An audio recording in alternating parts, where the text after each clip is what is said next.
Welcome back to the show. We've got lots of information for you today. The Whitehouse report, for instance, on crypto.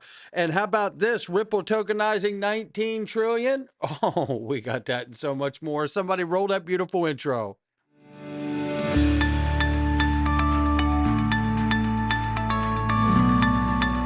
Digital Perspectives with Brad Kimes. Come on in.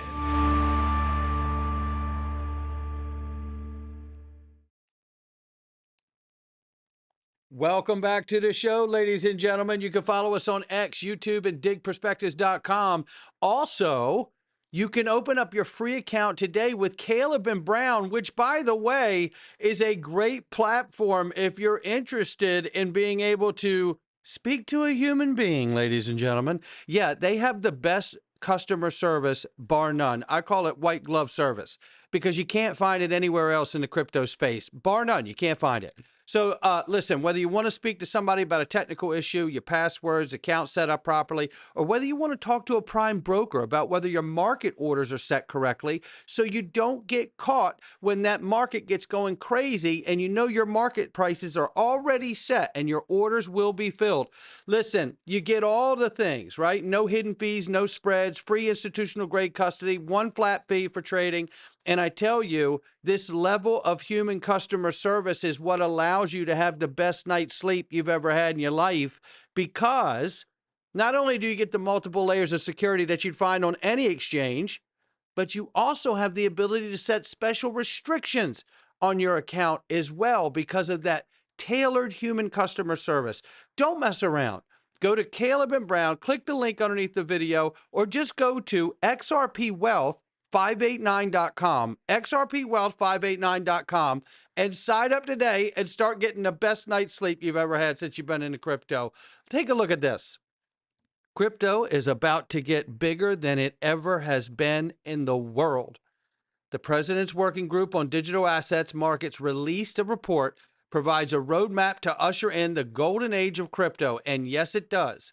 Now, with that being said, you have all the players involved. I'm not going to play the video. Bo Hines, right? You see David Sachs. You see the treasurer and Pam Bondi. They're all there telling you that this is going to be incredible. We got to keep moving. We got a lot to see. Whitehouse says crypto and blockchain technology can revolutionize America's financial system. Emily says XRP will revolutionize the global financial system. And I happen to say I believe the XRP ledger will play a major role in this effort that the White House is talking about. And I think we get closer and closer to that becoming an absolute truth. And here we see White House advisor Bo Hines himself confirms the U.S. will never issue a stable coin. Take a listen. Or a CBDC. No, the federal government will never issue a stable coin. We don't want to even flirt with the line of a CBDC. We've said the president's already banned a CBDC through executive order. Chairman Powell's actually come out and stated 3 separate times that it would take congressional action in order for a CBDC to be implemented. As part of that too, though, with Genius, and I've said this repeatedly, is this all but effectively destroys any prospect of a CBDC. When you can access, private enterprise and, engage in that way, why would you ever want to use a government-backed stable? There's no purpose for it. There's no reason for it. We don't want Big Brother spying on the American consumers. We feel extremely strong about this, that a CBDC should never exist. And I think that Genius all but effectively accomplishes that. And he's got it right on point. And I say here, well, think about the macro of this. The federal government is not allowed to participate in the new digital on-chain economy. Has that rung through you yet? Think of it. The larger news here isn't that they can't make a CBDC or a stable coin. It's that the Federal Reserve is being shut out of the digital on-chain economy. And that is intentional. And it's not being talked about, but it's intentional. And then I start going, oh, no wonder Jerome Powell doesn't like President Trump. No wonder he doesn't want to cut the interest rates for him. He sees that their arm is being cut out of the honeypot They're obviously making moves, and no one's publicly talking about the fact that the Fed's pissed off, going, you're shutting us out of the digital on-chain economy the way the world is going to run for the next 150 years. And you want me to cut rates for you? Yeah, dealing with a hostile witness. This is why Ripple will become the Fed 2.0. I ask you, who else will be the Fed of the new digital on-chain economy? Because the Fed is locked out. That's what I'm seeing. Make of it what you will. In addition, Bitcoin to the United States will add what other coins to the national digital asset stockpile? Take a listen. And I'm curious there, just I think I would be remiss if I didn't ask sort of on behalf of the industry, right? Bitcoin, obviously a very sort of different asset class. And you know, I think we're all well aware of that. But there's been a lot of speculation about other assets that could potentially be added to a stockpile. One of the, I guess, interesting approaches that we've seen at the state level is, I believe it was New Hampshire, did this sort of like 500 billion market cap threshold, which obviously only really applies to Bitcoin at this point. Could you see if there was a broadening of scope of the assets that were actually held in the stockpile, adopting some logic like that, as much as you can discuss it, like because I think everybody's very curious about what sort of ends up in that basket? Yeah, I mean, look, there's multiple ways in which you could look at this. I think that the decentralization standards mean the most. And if you can get to a level that matches Bitcoin, and maybe there is a product that does that one day, right? And so we'll see what happens. And I know that other ecosystems are continuing to develop and thrive, but we still want these tokens to meet the same standard. And you know, I think that there is a world in which, yeah, sure, there could be other additional assets added to a reserve, but we're not there yet. I think that we probably will get there eventually at some point, because I believe in American exceptionalism and in our ability to create and develop. And obviously, Bitcoin being, you know, that golden standard, like we've said repeatedly, Bitcoin is digital gold. You know, there's a world in which, yeah, you could see more assets added to that. There you have it. That's the long way around the mountain. Now, it is a little disturbing how a bureaucrat can be appointed like this and have such favor to one asset in such a broad market, especially one that lacks such utility. Now, listen, there's been large players to hold it. I'm not throwing shade. This is just a fact about it, just like the fact that we've been under the stress of a court case with XRP for 5 years now, and it's still not completely resolved, but it should be soon. Now, although Bo Hines doesn't reveal what other tokens will be added to the national digital asset stockpile, it is clear that the President Trump loves this great nation. U.S. domiciled digital assets like XRP, ADA, and Solana, and others will be in the NDAS, the National Digital Asset Stockpile. Mark my words, because the President has already said this. So now take a listen to this right here. Look, I've said repeatedly, you know, we want to accumulate as much as we can possibly get, and these budget neutral ways are outlined in the SBR executive order. We also have the Digital Assets National Stockpile, which gives credence to other ecosystems and what's being built elsewhere in the space. You know, as the president likes to say, we have very smart people in the administration that are working on this. I think that we'll move on ways of accumulation that can be implemented most expeditiously.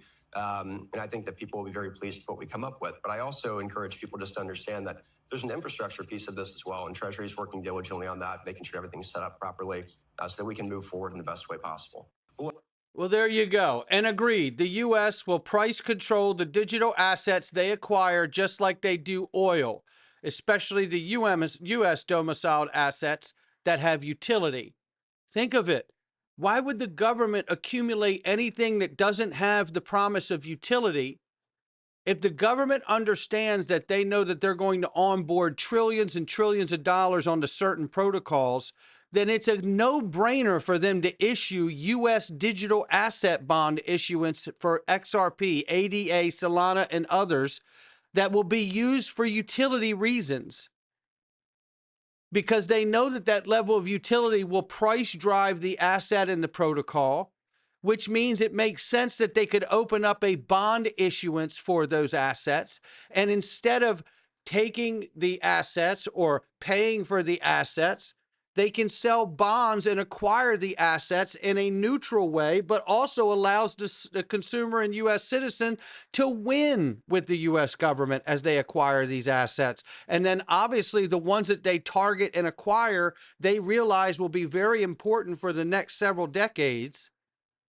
This gives them the ability to price control those assets once they get a large enough stockpile, just like they do oil. I had this conversation with Cristiano Carlo just at XRP Las Vegas 25, and he agreed that this is absolutely going to go here.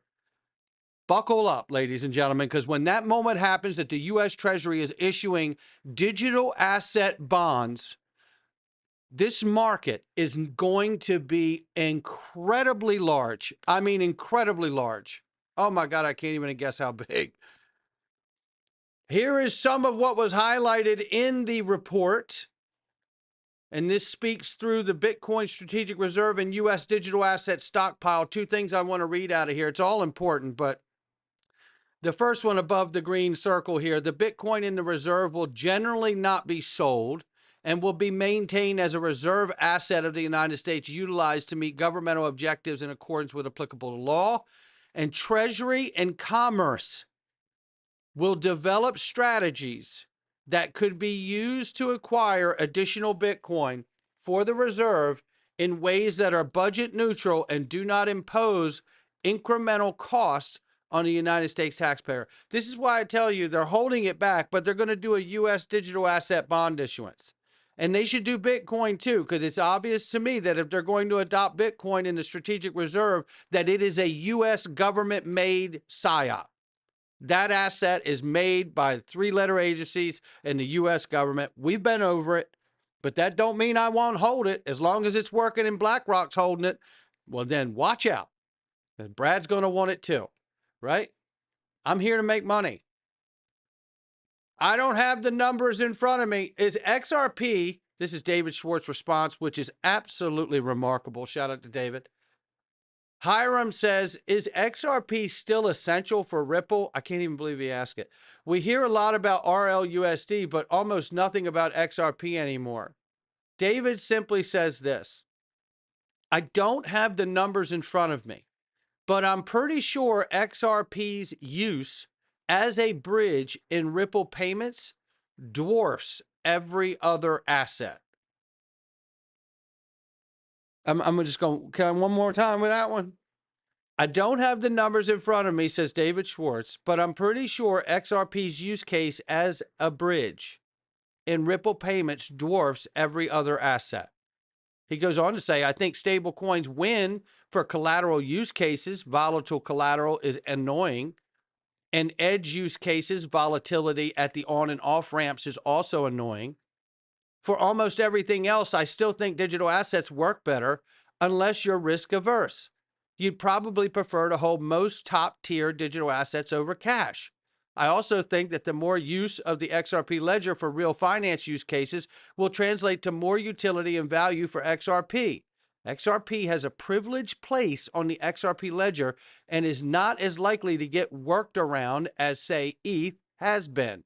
So there you have that. Now, with that, Ripple puts out this saying tokenized assets to approach 19 trillion by 2033, according to 90% of financial leaders. 19 trillion by 2033. It could be higher.